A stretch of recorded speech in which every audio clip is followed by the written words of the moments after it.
El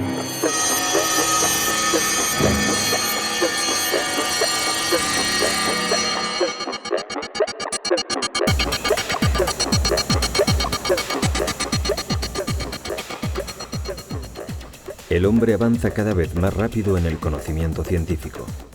Desde el origen del universo o el nacimiento de una estrella hasta los principios de la vida y la herencia genética, los enigmas de la existencia se van despejando. Sin embargo, aquello que ha permitido al hombre alcanzar este conocimiento, el cerebro humano, permanece todavía como un territorio desconocido.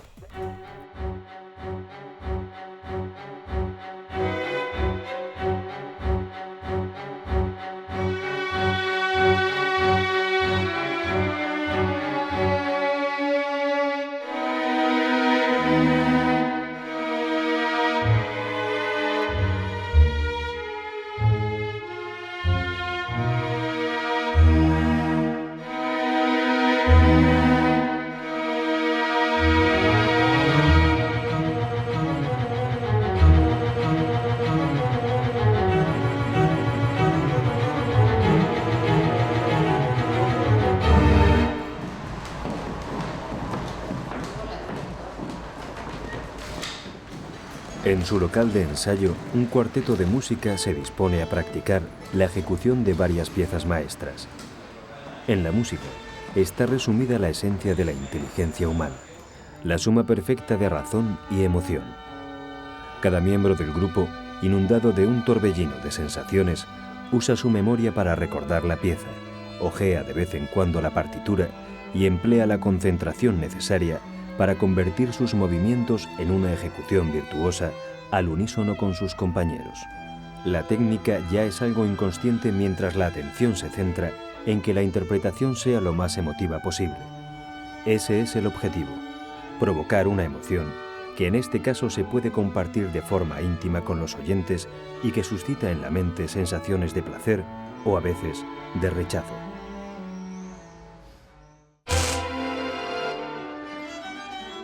Para que todo esto ocurra, el músico ha necesitado de memoria, inteligencia y voluntad. ¿Dónde están? ¿Por qué se producen?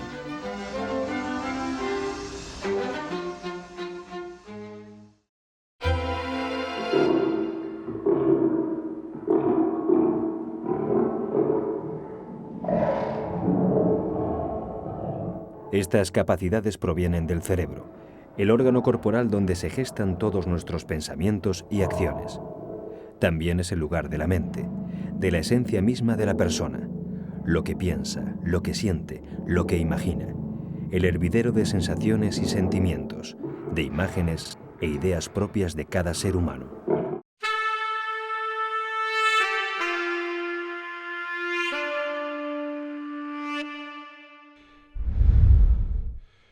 Por su complejidad, el cerebro es uno de los territorios de la investigación científica con mayores incógnitas. Ya se conocen las bases de su biología y se saben algunas pautas de su funcionamiento, pero aún no se entiende por qué se recuerdan unas cosas y no otras, o por qué extraño mecanismo la mente humana se pregunta por sí misma, por el origen de la vida o por el sentido de la muerte. We have a lot of data, but what we lack is a theory. Tenemos mucha información sobre el cerebro, pero carecemos de una teoría global, de un modelo que integre nuestros diferentes niveles de conocimiento. Por ejemplo, desde mi laboratorio puedo hacer una bonita descripción de los procesos moleculares que ocurren cuando un animal está aprendiendo algo. Más tarde salgo del laboratorio, visito el Museo del Prado y cuando ya me dispongo a descansar, aparecen en mi mente los cuadros de Velázquez. ¿Sé cómo ocurre esto? ¿Sé cómo he construido esa memoria? No.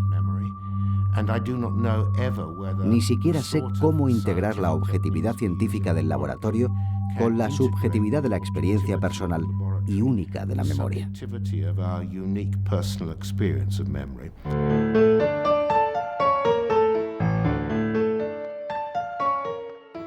El cerebro se convirtió en objeto de estudio sistemático en el siglo XIX, cuando fisiólogos y psicólogos se enfrascaron en un debate apasionado acerca de la posibilidad de que la mente y el cerebro fueran la misma cosa. Hoy ya no hay duda alguna de que el soporte físico de la mente es el cerebro.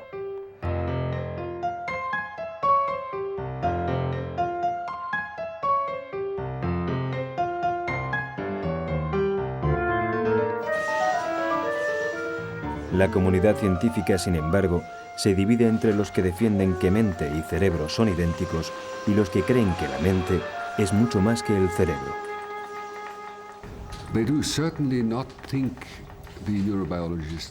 Muchos neurobiólogos no creen que el cerebro y la mente sean la misma cosa. Los metafenómenos, los fenómenos psicológicos, incluida la consciencia, son una propiedad emergente de la función neuronal del cerebro. Por tanto, son funciones del cerebro, pero no idénticas al cerebro. La misma relación existe entre los sistemas nerviosos de la conducta. La conducta obviamente surge de una interacción neuronal, pero necesita ser descrita en un sistema diferente al del proceso molecular o al de los procesos materiales o físicos del cerebro. Es decir, existe una coordinación y una relación muy cercana entre los procesos cerebrales y los metafenómenos, pero no son idénticos.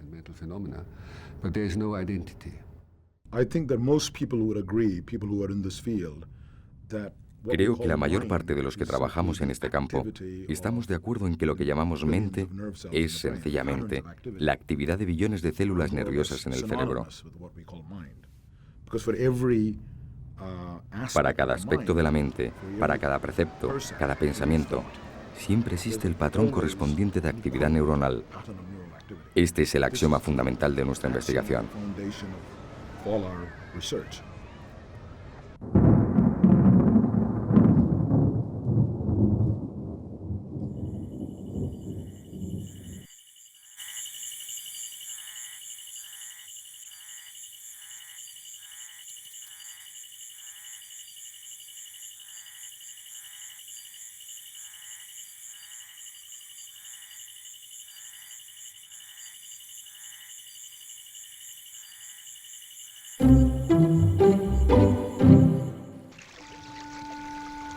El cerebro humano es el resultado de millones de años de evolución biológica a partir de una estructura rudimentaria típica de los reptiles. Sobre ese cerebro básico, las especies más evolucionadas fueron superponiendo nuevas capas de tejidos cada vez con mayor volumen hasta llegar a la configuración del cerebro del Homo sapiens.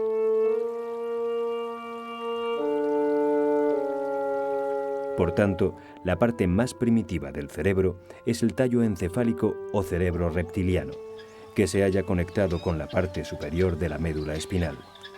Sirve para regular funciones vitales básicas como la respiración o el metabolismo, y también las reacciones y movimientos automáticos. Este cerebro no piensa ni aprende, solo responde mecánicamente a determinadas señales, como pudiera ser que ante el olor de una presa se activen los dispositivos de ataque en el animal.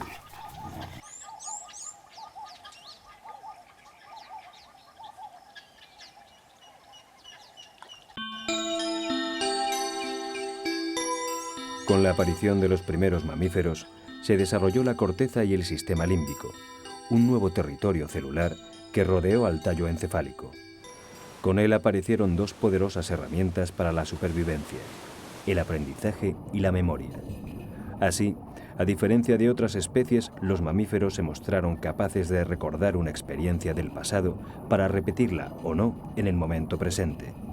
Si un determinado alimento había resultado dañino en su primera ingesta, el animal ya sabía lo que tenía que hacer de ahora en adelante.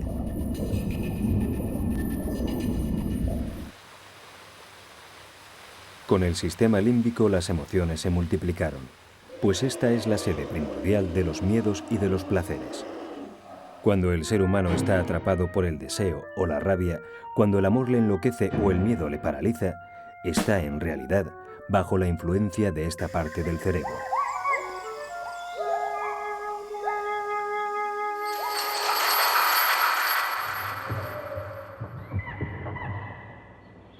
En fases recientes de la evolución, los mamíferos superiores agregaron un nuevo estrato de células cerebrales que configuraron el neocórtex, la región de las capacidades cognitivas superiores que permiten planificar, comprender y desarrollar la voluntad.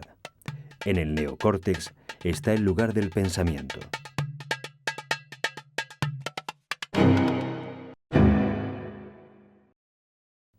Si con la estructura límbica el amor es placer y deseo sexual, su conexión con el neocórtex hace que, además, aparezcan sentimientos o deseos de compromiso para establecer los vínculos familiares o afectivos.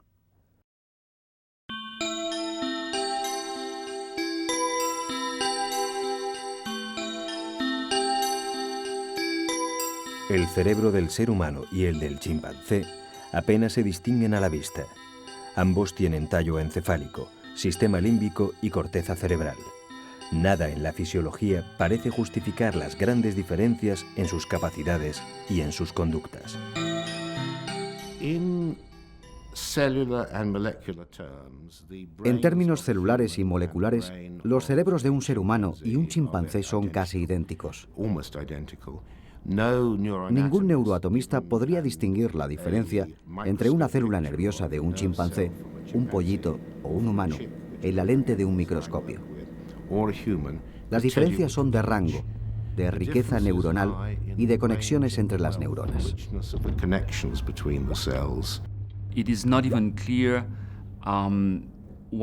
No está claro cuáles son las diferencias.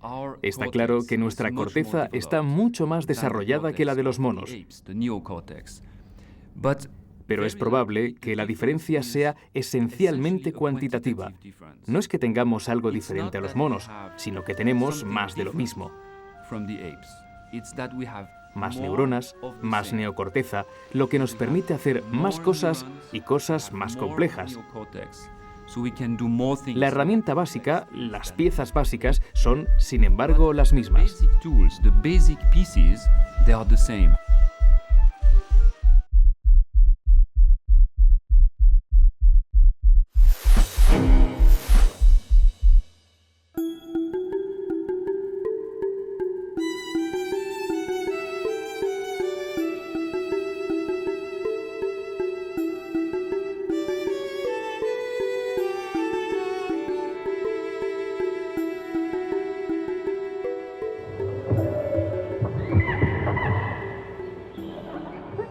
La corteza cerebral en la especie humana supone el 76% del cerebro, mientras que en los chimpancés es del 72%.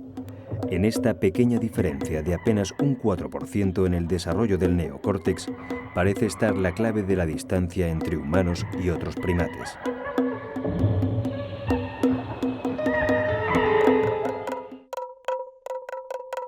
A más neocórtex, mayor es el número de células y de conexiones entre ellas, y por tanto mayor es la capacidad de observación, reflexión y aprendizaje.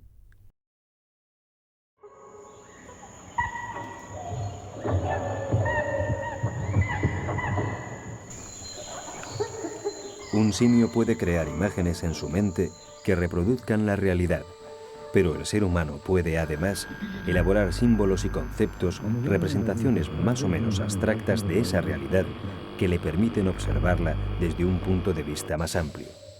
Mientras un orangután siente ira y se deja llevar por la ira, al ser humano le puede ocurrir lo mismo, pero solo él es capaz de reflexionar sobre el concepto ira y, si acaso, modificar la conducta instintiva después de la reflexión.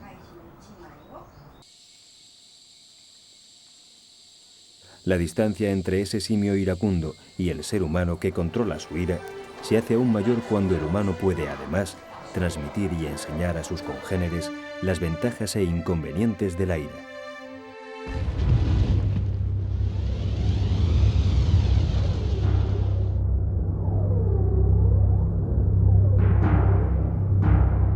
Mayor comunicación, mayor aprendizaje y mayor permeabilidad al entorno han permitido a los humanos desarrollar culturas, un conocimiento intelectual que completa y enriquece el conocimiento biológico e instintivo propio de la especie. Y al igual que los genes, la cultura puede transmitirse de padres a hijos. Gracias a ello, los hijos pueden ampliar los límites del conocimiento de las generaciones anteriores. Esto no ocurre en ninguna comunidad animal. Otro hecho extraordinario respecto a los humanos es que, a diferencia de otros animales, no solo tenemos memoria individual en nuestro cerebro, sino que tenemos memorias creadas socialmente. La literatura, la televisión, la radio, los medios de comunicación, el registro histórico. A diferencia de cualquier otra especie, nuestras memorias son también sociales e históricas. No empiezan ni se acaban con la propia muerte.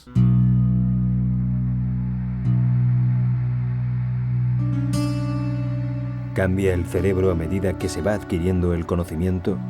Los niños que van a la escuela, ¿tendrían el mismo cerebro si no lo hicieran?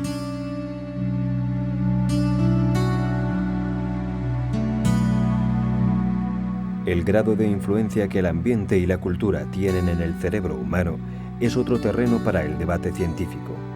La polémica se plantea entre quienes defienden que somos resultado de una herencia genética y entre quienes creen que el cerebro se moldea, sobre todo, con la experiencia vivida y la información que recibe del exterior. La idea de que el cerebro es una página en blanco no es cierta. Decididamente no es cierta.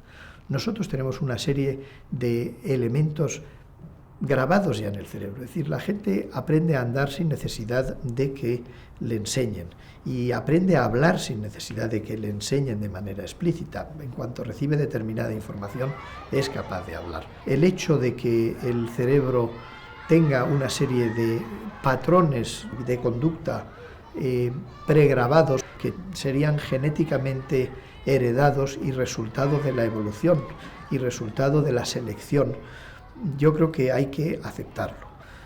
Sin duda, un cerebro que tiene un determinado tipo de patrones y una gran complejidad en esos patrones registrados de manera genética se pueden expresar o no en función de las influencias del mundo exterior.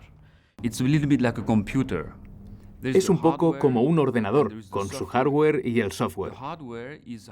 El hardware sería el cerebro, la materia que está ahí, y que está determinada genéticamente, porque tu cerebro está hecho como el mío, y como el de todos los seres humanos. Esto significa que existe un determinismo genético, pues todos los pájaros tienen el mismo cerebro, y todas las serpientes tienen el mismo cerebro. Pero el software, que sería lo que rellena tu cerebro, lo que da lugar a las emociones, a la memoria, al pensamiento, a la percepción de las cosas, todo esto no está genéticamente determinado, sino que es el resultado del entorno.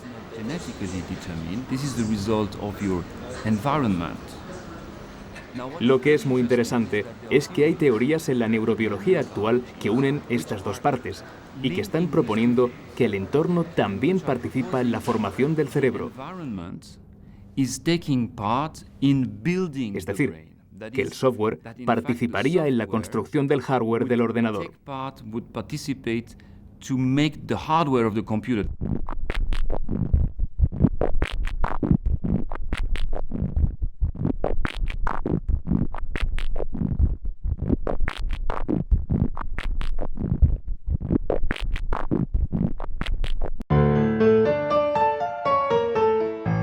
Santiago Ramón y Cajal, premio Nobel en 1906, demostró que el sistema nervioso y el cerebro estaban formados por células, al igual que el resto de los tejidos vivos.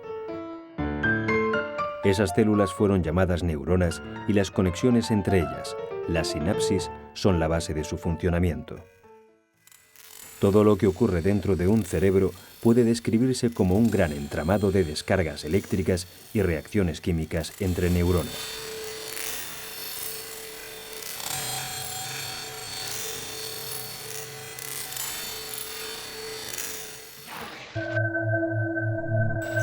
Las neuronas existen en miles de millones y están organizadas en circuitos microscópicos que, a su vez, se ordenan en sistemas sucesivos cada vez más complejos y más grandes.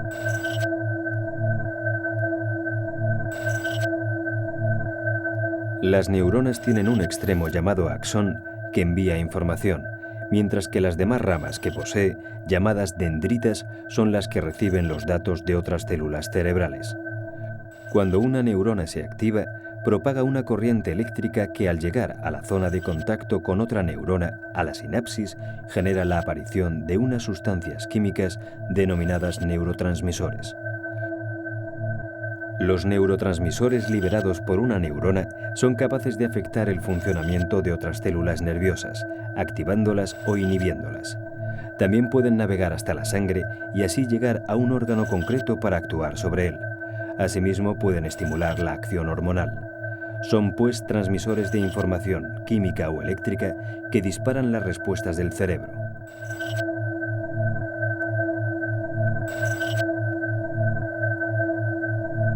Un neurotransmisor es, por ejemplo, la serotonina, una sustancia cuya carencia está asociada a la agresividad y al comportamiento social. Cuanto menos serotonina se genere en las neuronas, más violenta será, probablemente, la conducta del individuo.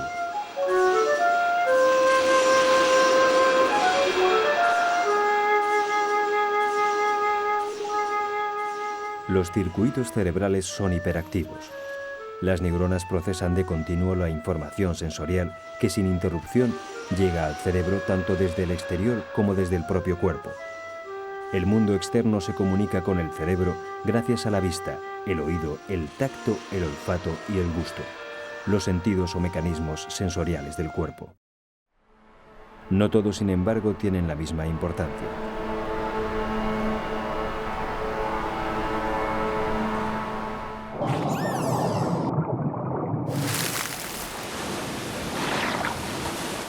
Las ballenas, los cachalotes y los delfines están considerados como animales de gran inteligencia. Aprenden rápido y tienen un lenguaje de comunicación muy elaborado. Pero lo más llamativo del funcionamiento de su cerebro es que tienen en el oído su principal fuente de información. Los cetáceos emiten continuamente sonidos que rebotan en todo objeto que encuentran en su camino.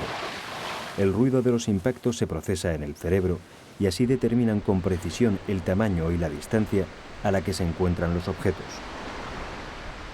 Con este sonar biológico se orientan, navegan o capturan presas, sobre todo si están nadando en aguas oscuras o turbias.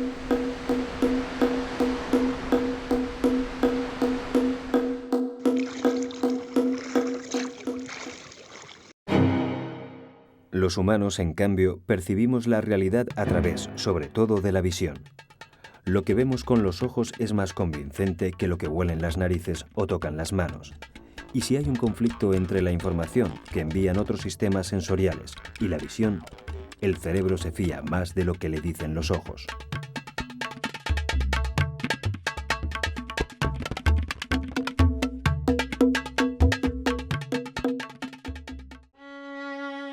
A este hombre, sin embargo, una vista en perfectas condiciones no le garantiza captar sin problemas la realidad más elemental. Es el caso descrito clínicamente de un músico que era incapaz de interpretar los datos que le transmitían sus ojos.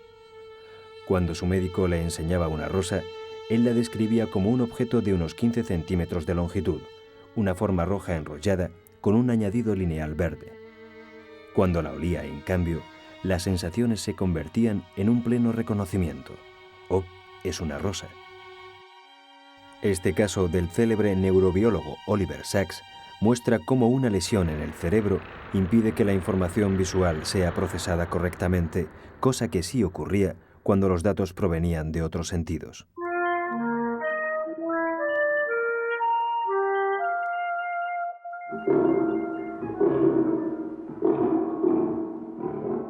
En realidad, no son los ojos los que ven, sino el cerebro. El órgano de la vista es una mera cámara que recoge información luminosa, una información hecha de masas de colores y contrastes que el cerebro transforma en objetos, personas o sensaciones. Es el cerebro el que interpreta la información dirigiendo la atención a determinados aspectos de la imagen: una mesa, un cuchillo, un niño. Después relaciona lo que ha visto, lo interpreta, lo compara con la base de datos de su memoria y provoca una reacción. Cuidado, el niño puede coger el cuchillo y hacerse daño.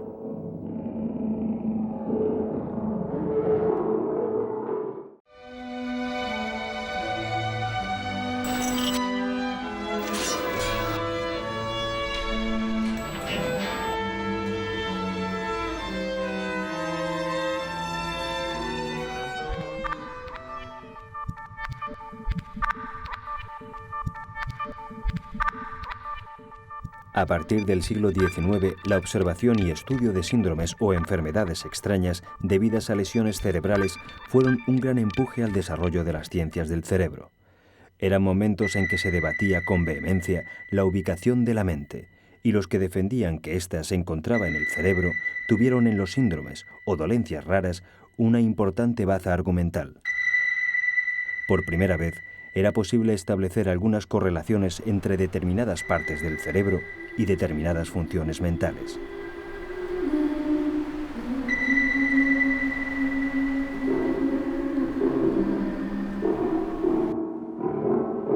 El médico francés Paul Broca fue uno de los pioneros en el descubrimiento de la localización cerebral de algunas funciones. Tras varias autopsias a pacientes que habían sufrido un deterioro en su lenguaje, pudo determinar una relación entre la expresión oral y la tercera circunvolución del lóbulo frontal izquierdo. La investigación posterior ha confirmado que en esa zona se localiza la capacidad de expresión verbal.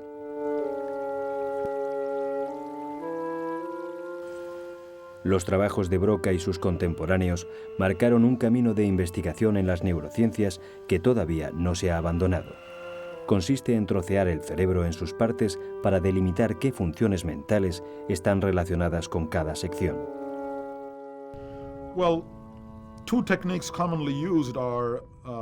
Se utilizan fundamentalmente dos técnicas. La primera es correlacionar, localizar las regiones en el cerebro, según los cambios de conducta. Cuando una parte pequeña del cerebro resulta dañada, no se produce una reducción general de todas las capacidades, sino que hay una pérdida selectiva. Esto permite saber qué parte del cerebro está implicada en esa función. La otra técnica es estudiar las imágenes funcionales del cerebro, es decir, analizar qué partes se activan cuando se realizan determinadas actividades. Creo que más que localización, es más adecuada la palabra especialización.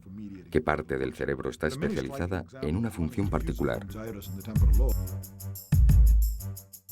A grandes rasgos, la corteza está formada por dos mitades simétricas separadas por un profundo surco longitudinal. Sus funciones son diferentes, pues en el hemisferio izquierdo se genera el pensamiento lógico, verbal y analítico, mientras el hemisferio derecho se ocupa de la parte subjetiva, emocional y creativa. Si el izquierdo es más matemático y racional, el derecho es más poético e imaginativo.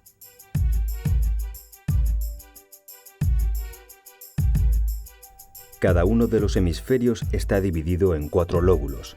El frontal, relacionado con el conocimiento y la inteligencia. El parietal con el área sensorial. El occipital con el área visual.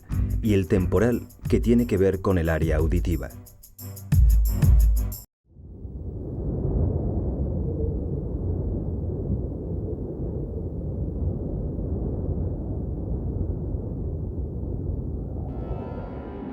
La investigación de las funciones mentales ha dibujado muchos mapas del cerebro.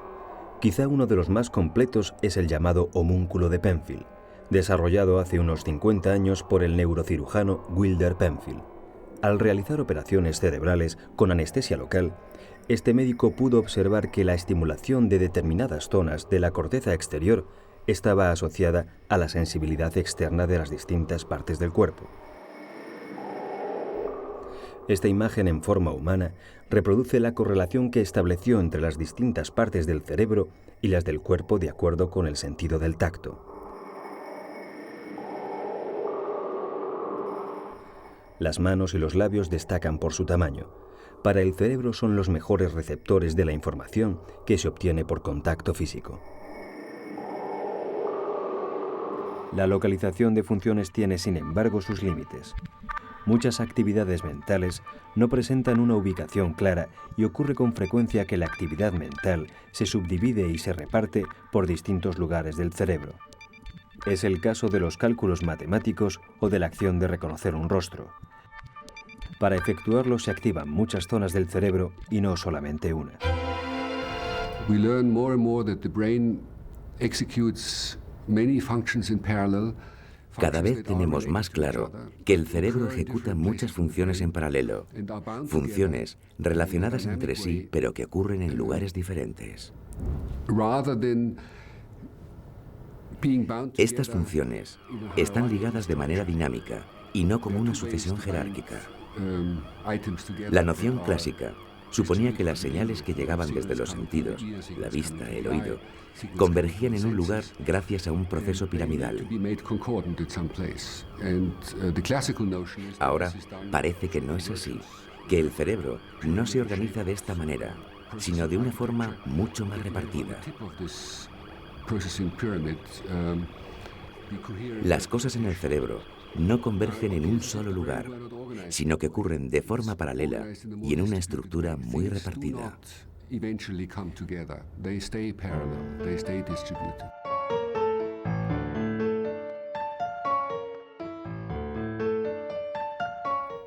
En la corteza prefrontal derecha, los neurocientíficos han localizado una capacidad única de la consciencia humana.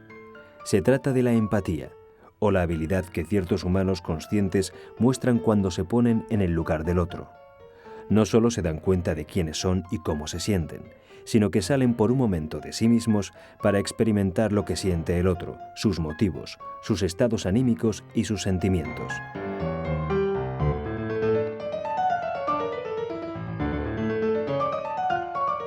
Desde el desarrollo de estas capacidades de empatía, el hombre ha podido desarrollar mayores grados de conciencia social y colectiva, según iba incorporando en ella valores culturales cada vez más amplios y más profundos. Así, solo cuando ha sido capaz de entender que el otro también siente y necesita, se han podido crear acuerdos culturales basados en conceptos tales como el respeto, la libertad o la fraternidad.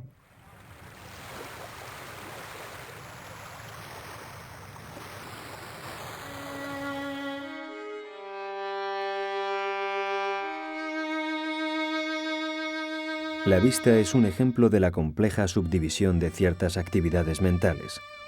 La información procedente de los ojos no tiene solo un centro de procesado, sino más de 30, cada uno de ellos especializado en una subfunción como color, profundidad, tamaño, movimiento. Por eso no es extraño que haya patologías en las que un paciente sin el órgano de la vista dañado haya perdido funciones como la capacidad de ver los colores, de percibir el movimiento, de ver imágenes nítidas o de entender el contenido de lo que se ve.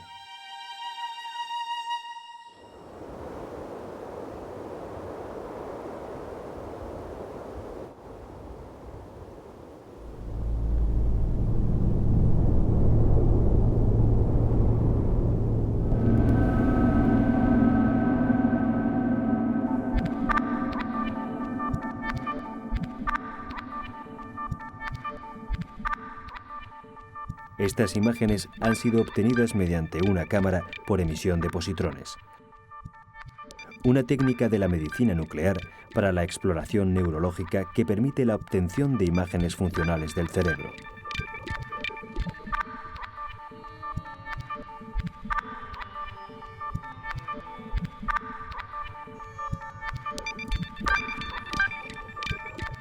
Gracias a estos desarrollos tecnológicos, ya se puede ver qué ocurre en el cerebro en actividades como recordar sucesos de la niñez, memorizar un número, realizar un sencillo cálculo mental, imaginar una escena familiar, recordar un rostro o experimentar sensaciones ante la visión de una fotografía.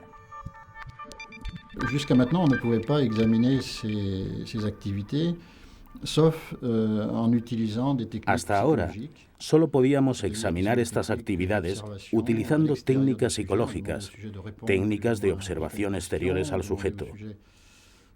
Le pedíamos que contestase más o menos rápido a una pregunta. Le pedíamos que señalase algunos objetos, etc. Pero no obteníamos más que resultados muy indirectos. Con los nuevos métodos, le pedimos que realice la tarea como la de buscar palabras, hacer un cálculo, componer unas frases o mirar objetos, las pruebas habituales de este campo. Y registramos la actividad de su cerebro mientras realiza estas tareas sin interferir en ellas.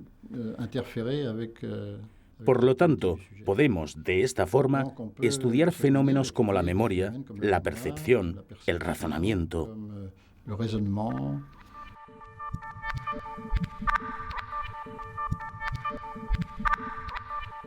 Los avances tecnológicos acercan el sueño de todo neurocientífico. descubrir qué misterio hay detrás de las funciones cerebrales superiores o cognitivas, las que permiten pensar, memorizar, razonar, planificar las acciones.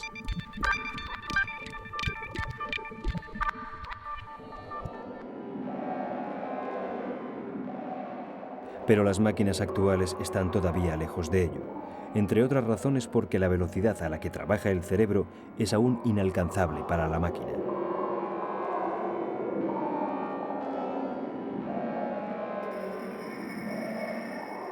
Los procesos químicos y eléctricos del cerebro se desarrollan como chispazos que ocurren en milésimas de segundo. De otra manera no sería posible realizar en tiempos tan breves procesos como el de captar una señal, procesarla, asociarla con algún hecho de la memoria, añadirle algún elemento de la imaginación y, finalmente, generar una deducción o conclusión mental. Hemos obtenido muchos progresos con esta técnica y estos progresos van a continuar, pero faltan ciertos perfeccionamientos que eviten el riesgo de bloquear la investigación. En concreto, es necesario poder utilizar estas técnicas en directo.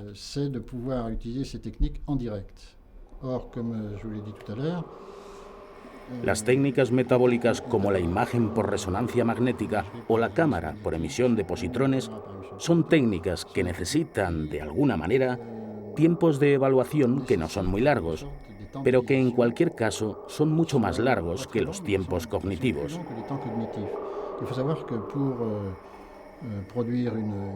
Y es que para producir una frase o un razonamiento, el cerebro actúa muy rápido, necesita tan solo unos segundos, y las técnicas que se utilizan para crear el mapa del cerebro en este momento son técnicas que necesitan tiempos de adquisición muy superiores. Tardan alrededor de un minuto.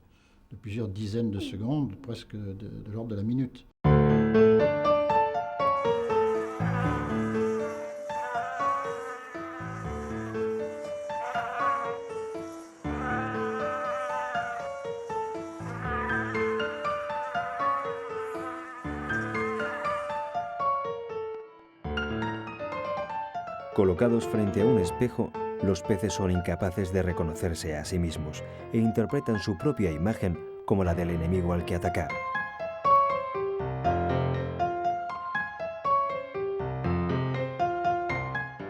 Como la mayoría de las especies, no se dan cuenta de su existencia como peces.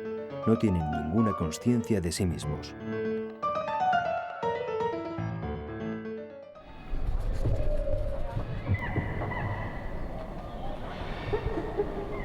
Los mamíferos, en cambio, manifiestan una consciencia primaria que les permite percibir como propias sus sensaciones. Pueden sentir la lluvia que cae, el ruido que hace, la humedad en su piel o el olor a tierra mojada.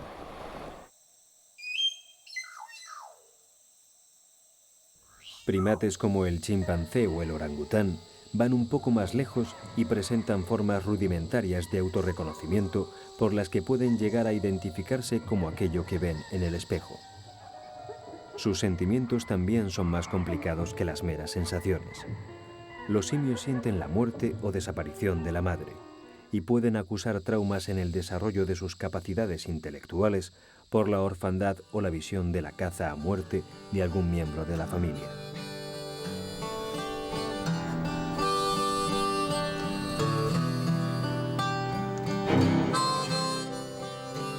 Pero el hombre es la única especie con una consciencia superior por la que puede percibirse a sí mismo, darse cuenta de quién es, qué hace y qué siente.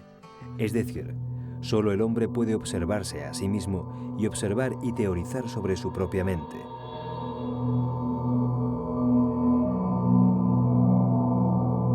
Un fenómeno tan extraordinario como la consciencia también ha hecho que los científicos se pregunten si existe un lugar en el cerebro donde se pueda localizar. The contents of consciousness are the most distributed ones of all. Yo creo que los contenidos de la consciencia son los más repartidos de todos, pues son polisensoriales y holísticos. Engloban todo lo que se eleva a la consciencia y que al mismo tiempo está siempre disponible. Creo entonces que es el más repartido de todos los estados.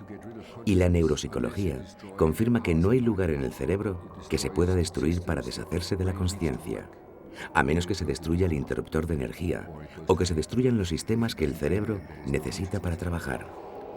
En tales situaciones en las que no hay consciencia, se está en coma o dormido sin soñar.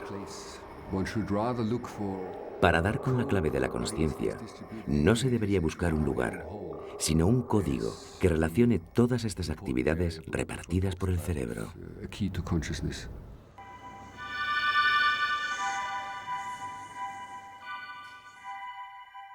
Los síntomas de personas con alguna extremidad amputada muestran la sorprendente manera en la que el cerebro toma consciencia del cuerpo.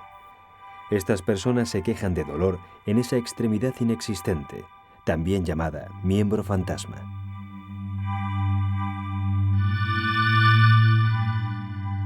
En el cerebro existe una zona para cada parte del cuerpo, que procesa la información transmitida por las terminaciones nerviosas correspondientes.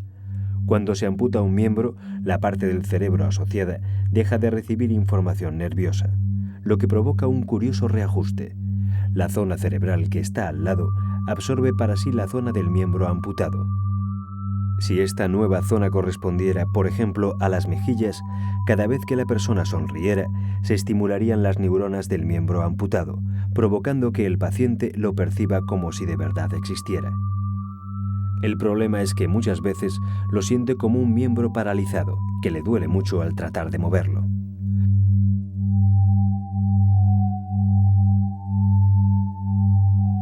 La curación de esas sensaciones pasa entonces por convencer al cerebro y a las neuronas asociadas de que la extremidad inexistente no está paralizada.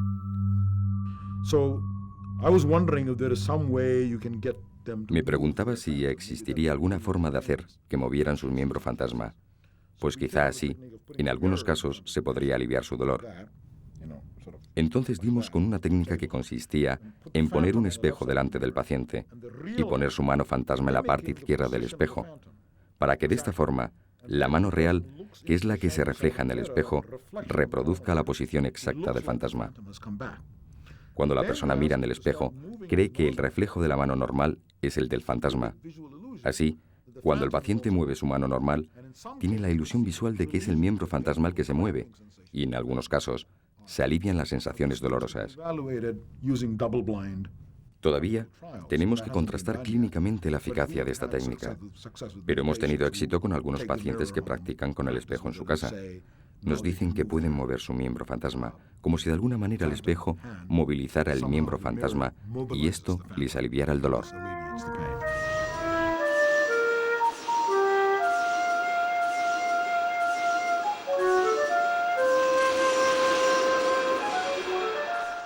El extraño y complejo funcionamiento del cerebro es un reto aún mayor para una mente científica cuando se adentra en el oscuro campo de las enfermedades mentales, una zona en la que las pautas que se conocen dejan de funcionar.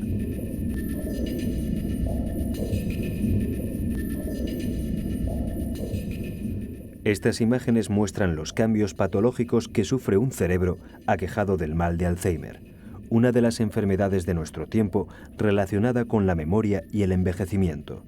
Su tamaño y sus capacidades han disminuido afectados por la enfermedad.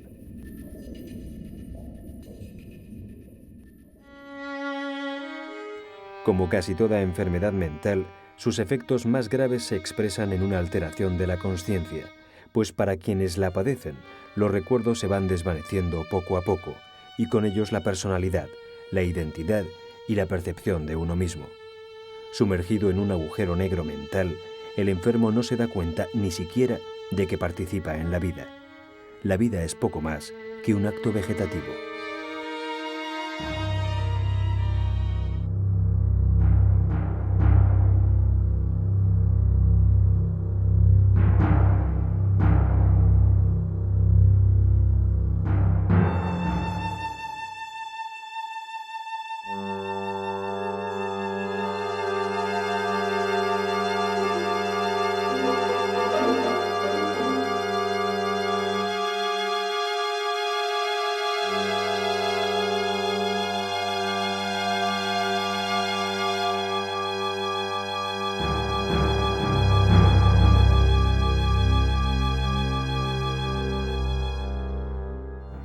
La locura, el nombre abstracto con el que se engloba a esas enfermedades profundas de la mente, marca una frontera a partir de la que se disuelve la consciencia de uno mismo.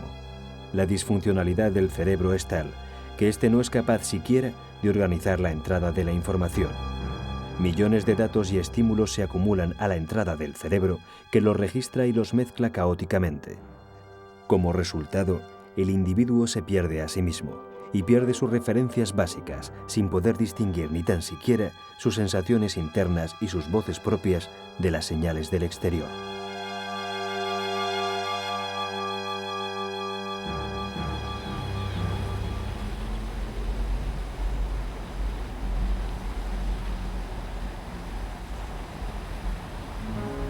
La investigación neurológica aspira a conocer y a dominar el cerebro como cualquier otro órgano humano. Solo desde ese conocimiento es posible el gran sueño de la consciencia, el control de nuestra mente. ¿Llegará el hombre a un nuevo estadio cerebral?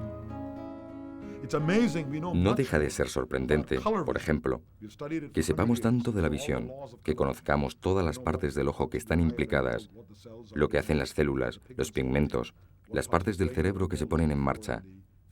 Sabemos mucho de esto, pero si se nos pregunta ¿qué es el amor? ¿Qué son los celos? ¿Qué es la ambición? No tenemos ni idea. No tenemos más ideas que las que pueda tener cualquier persona de la calle.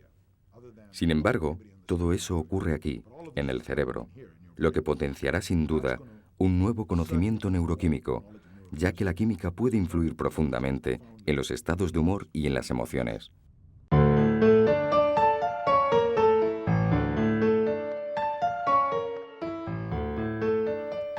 La investigación científica parte de la base de que todo lo que ocurre en el cerebro es en esencia física y química. Por tanto, si se descubren los misterios del laboratorio cerebral, el hombre podría, gracias a los fármacos, controlar a su antojo los estados anímicos.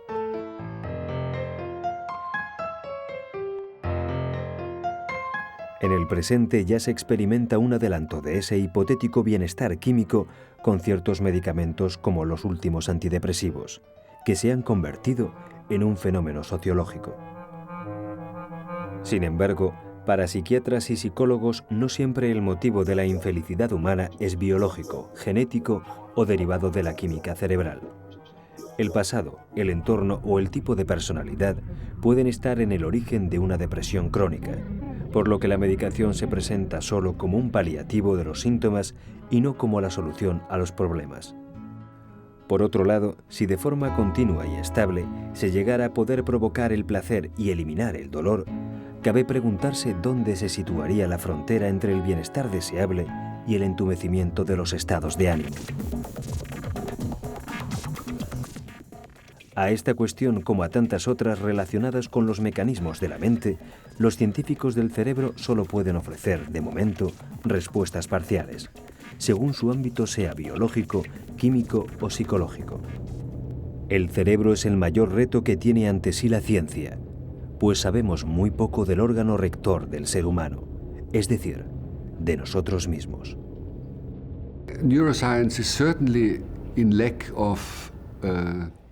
La neurociencia carece de teorías que unifiquen los conocimientos. Creo que todos lo percibimos así, que tenemos una cantidad desproporcionada de datos en relación con la teoría. No es como en la física, donde la teoría avanza y se genera después una enorme corriente de datos que luego son unificados en la teoría. Nosotros, en el momento actual, estamos muy dispersos. La neurociencia es la ciencia que más rápido ha crecido en las pasadas décadas, que recluta más gente y que más campos abarca. Toca la filosofía e incluye las ciencias sociales, ya que es el cerebro el que genera las conductas que las ciencias sociales analizan. Y esto hará crecer a la neurología, porque hay muchas aventuras interdisciplinares en esas zonas limítrofes del conocimiento.